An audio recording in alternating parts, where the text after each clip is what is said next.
Hello, guys. So, United Rock Nations, we are an amazing company with part of Sabaton. How are you? I am great. I am excited after quite some time to, let's say, finally get to reveal our new album to the people. We've been sitting on it for quite some time, and it's always one of the most fantastic times. And one of the most fantastic things we do is when we are allowed to present the music that we've been working on for so long to new people. So we are good, and we are just in between. We came home some day ago from we played a show at the Gamescom in a computer games fair in Germany, and now in a few days we go to Australia to start our tour there. Fantastic, fantastic. So, of course, we are here to talk about the new album, Legends. Uh, it's it's a bit different from the past albums because um, what motivated you to talk about modern? Usually, you talk about modern wars, then you go to ancient and medieval figures. Why this change? So we've been spending two last albums in the First World War. So we Exactly. kind of was finished with that and wanted to try something different.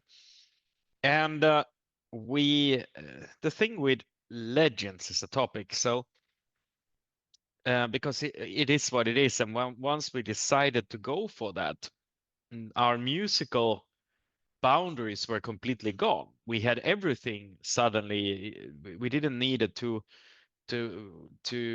censor ourselves, so to say, because if you take a song like Templars or maybe A Tiger Among Dragons, and then you try to write a story from the First World War to them, that's not going to work very well. It's not going to fit. So Perfect. we would have to kind of throw away those songs or put them in the future for something. But thanks to that, we were working on Legends. We everything was a go. There was no boundaries, no rules, because we could find. I mean, when we like had a Tiger Among Dragons, I was feeling, wow, I hear the war drums, Chinese war drums or something. Oh, let's go and find a story there. So it was relatively quick and easy to find a lot of these stories connected to it. And there's also so many of them. Once we decided for Legends, there's a lot of them to choose from, and we always find somebody to fit to every song. So, how did you decide which historical figures to include on the album? And there is one that particularly resonated for you personally. All right, I'm curious to hear which one. But i- it's let's say journey where the music decides more or Oh, less. ah, So we have a whole list of names or this, and in along with that list was like what potential we can write about what side stories and this. So it was like a whole PowerPoint presentation where all the ideas I was working on just came in there, and it was a lot of the various slides and pages in there. And then we had our 11 songs, and we just scroll back and forth, like where could this one fit? It could fit there. What do we hear? We hear something like that. All right, what do we got? This one, yeah, in there. And then most of it is a little bit like a puzzle, but it went pretty smooth, I would say. We were struggling with a couple, including the Lightning at the Gates was a little bit of a struggle song because we were listening to something that happened high up in the sky. We thought we were listening to an aviation song, like some kind of stuff, but we couldn't sing about airplanes because they were likely not invented at this time. So then it was a little bit more problematic. So this one we struggled a little bit with until we thought, well, we are hearing something high up and Alps, and then in the end, Hannibal Crossing, the Alps became a thing that suited to that song. perfect. Um, Also, you have a song about Miyamoto Musashi. Um, uh, did you face any particular challenges in adapting topics like I said Miyamoto? Musashi, but also Hannibal into your signature sound? Well, not really. I mean, yeah, the Hannibal, as I explained, was a little bit tricky one because of the how it was. But in the end, once we decided to go for that, we felt that it was good. But the when we had the dualist, the Miyamoto Musashi song, we felt that because it's very technical, guitar driven riffing, and we felt like, okay, so it's some handiwork here, it's some skills, it's some things, and then what is a skilled warrior? Like, what do you think about? Yeah, maybe a samurai. Okay, it's yeah, that's sort of how we let that take us. So we were listening to it, and we felt that it was about a samurai. Um, I, lis- I read all the lyrics because on the promo sheet there was also the lyrics, and they move between glorification and warning about the figures. Is it a conscious choice to leave the listener to free interpret uh, the specific message about history? It's always the choice of Sabaton for the listener to decide and judge history for themselves. I mean, we are here to tell a story. We are not here to necessarily tell people what to think or vote or what to do with their lives. So it's like there is a story. You, as a listener, choose what you want to do with that story, what you choose to if you think that the person was good or bad. I mean, all these people, they are called legends in our album. None of them were angels or saints or perfection or whatever. And I think it depends very much on which side of the border you were born or from which village you came or whatever. Yeah, how the people who lived back then judged them. And so I think that for some people, maybe Genghis Khan was a really a good person who came from the next village and came home after his battles and gave a bunch of goats or something like that. But for some people, which he stole the goats from and maybe stole something more, they did not like him. So it's just where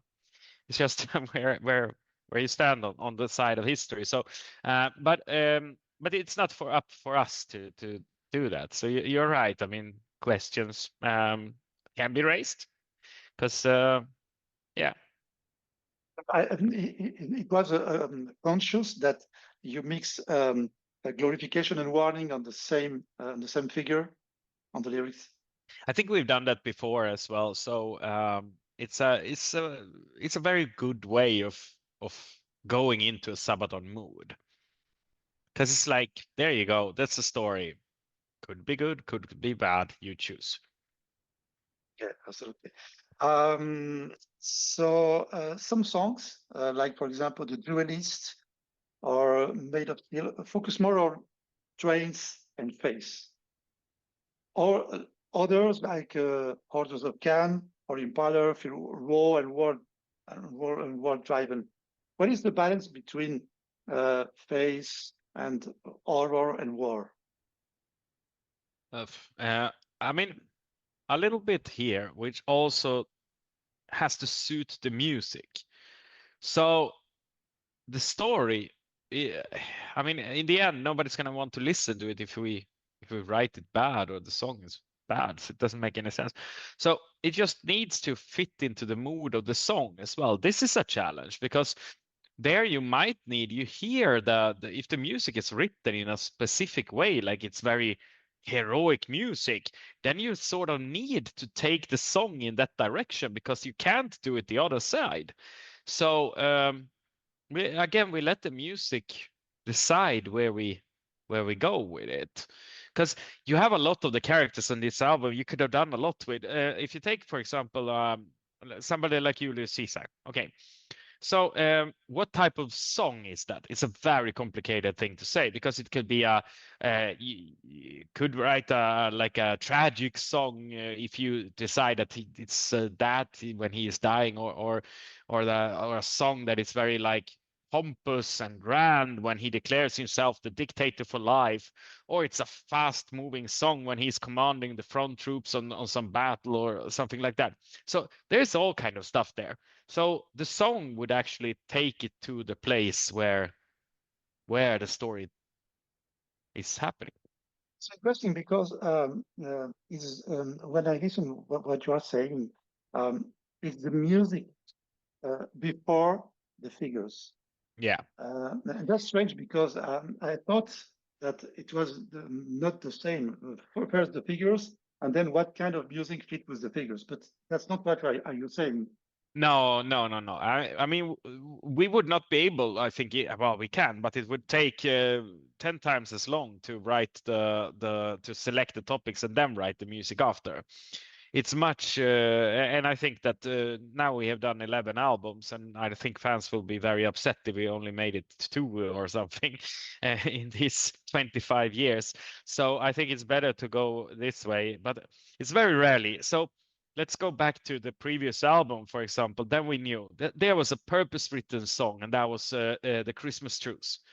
It needs to come, and it took forever to write it. Because it just okay, there's a song that has to be in a specific way. It needs to be epic. It needs to be sad, beautiful, and so it needs to have all of that and be about Christmas truce. So then it's kind of super hard to write that specific song. It's much easier to just start with an empty page, blank page, and then write a song.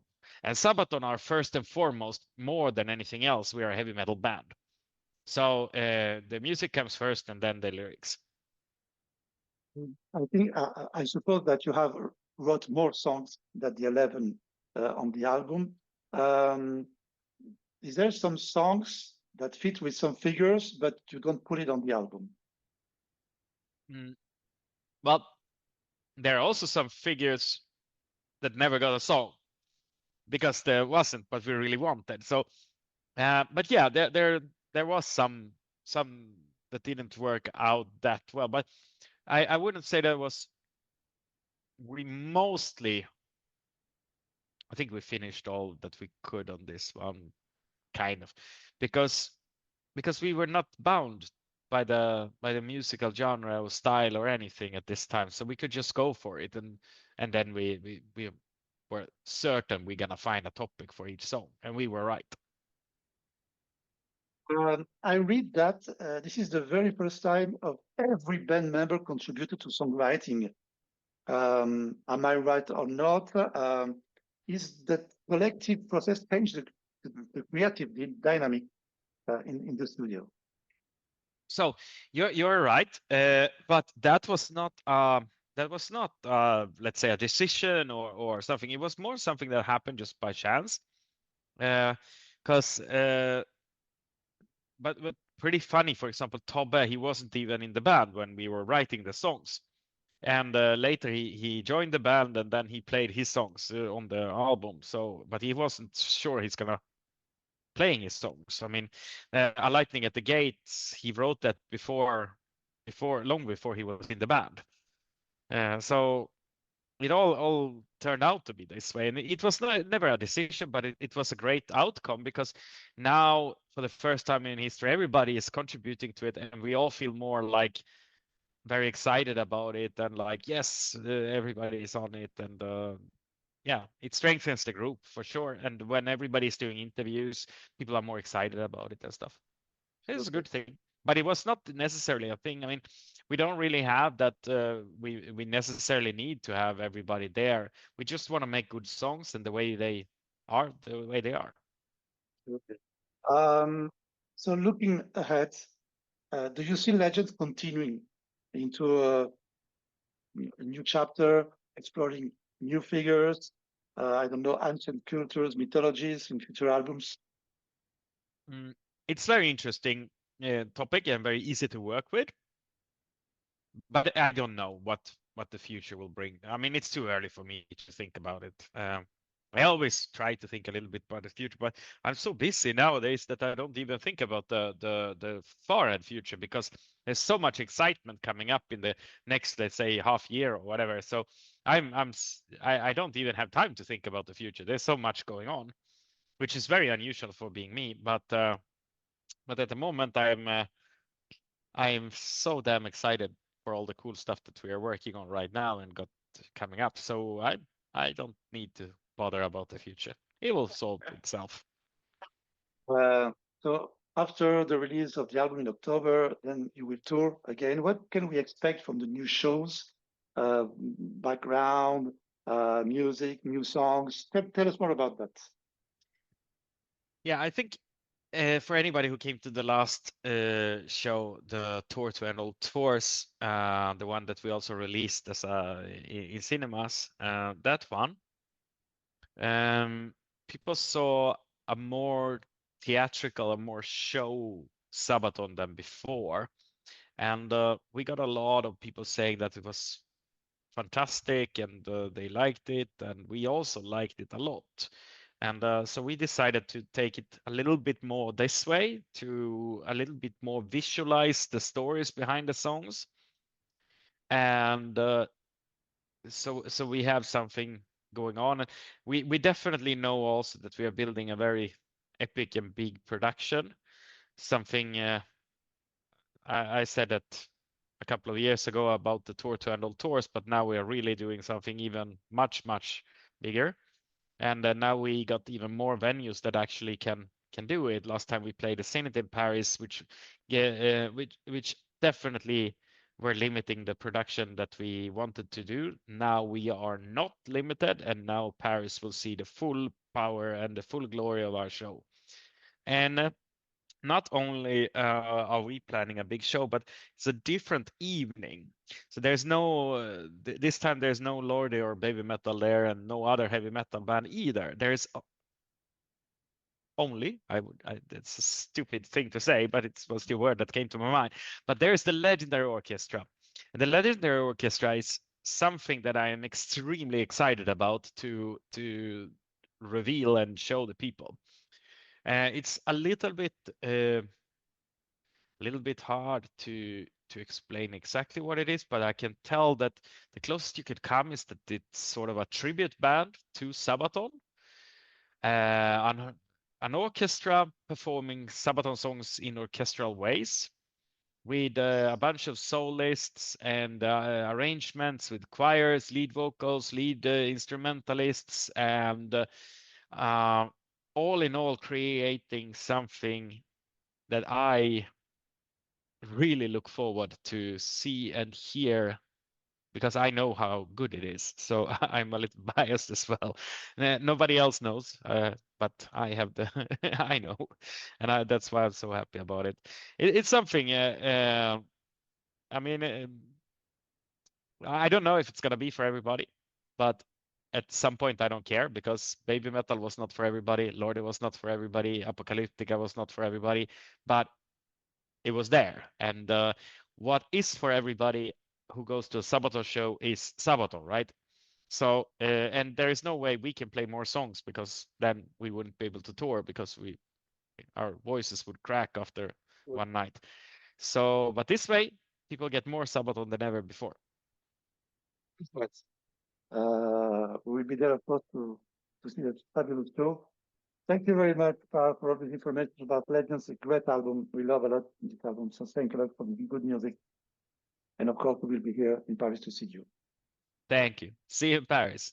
Thank you Take very care. much. Bye. Bye.